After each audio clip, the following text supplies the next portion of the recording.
పేరు స్వరాజ్యలక్ష్మి. వృత్తిపరంగా మరమరాలు పట్టి లక్ష్మి వృత్తిపరంగా మరమరాలు తయారు చేసుకుంటున్నా. 5 years నుంచి తయారు చేసుకున్నా. గత 2 సంవత్సరాల ముందు తను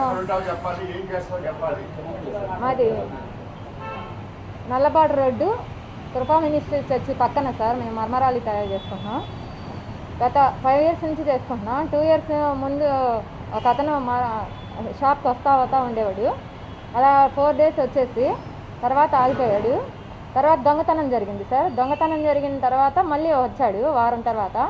వచ్చేసి నాకు ఏం దొంగతనం జరిగిందంట కదా మీ కోర్టులో ఏమన్నా తెలిసిందా, కంప్లైంట్ ఇచ్చారా అని అడిగారు. చూస్తున్నారు మా వారు కంప్లైంట్ ఇచ్చారు అని చెప్పాను. ఇంకా మళ్ళీ కూడా ఆ మంత్ తర్వాత ఇంకో మంత్లోనే జరిగింది.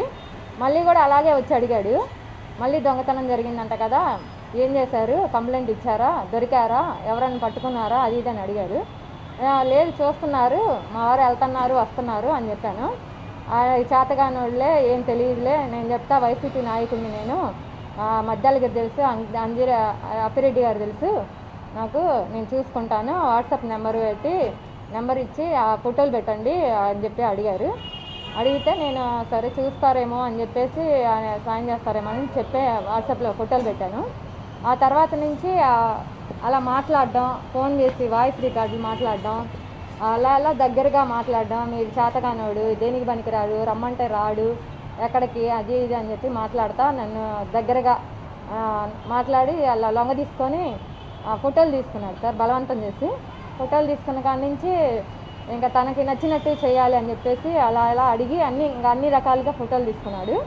అన్ని రకాల ఫోటోలు తీసుకున్నాక మనీ కావాలి నాకు అని చెప్పి స్టార్ట్ చేశాడు సార్. మనీ ఇస్తానే ఉన్నాను సార్.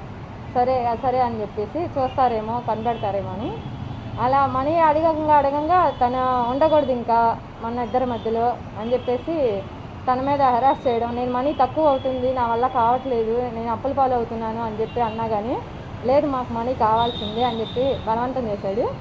అలాగే ఇస్తా ఉన్నాను, ఇవ్వకపోతే ఏదో ఒకటి అటాక్ చేయాల్సి వస్తుంది నీ మీద, మీ భర్త మీద అని చెప్పి తన మీద అటాక్ చేయడం మొదలుపెట్టాడు. అయినా కానీ నేను నా వల్ల కావట్లేదు, డబ్బులు నా వల్ల అప్పుల పాలు అవుతున్నాం, అవి చేయించుకుంటున్నా, మేము అసలు డబ్బులు దొరకట్లేదు, సరిపోతున్నాయి మాకు అన్నా కానీ రోజుకు 4,000 లెక్కన ₹1 దగ్గర నేను ఒప్పుకోను అని చెప్పి అలాగే తీసుకెళ్తా వచ్చాడు. ఒక్కోసారి నేను ఇవ్వకపోవడం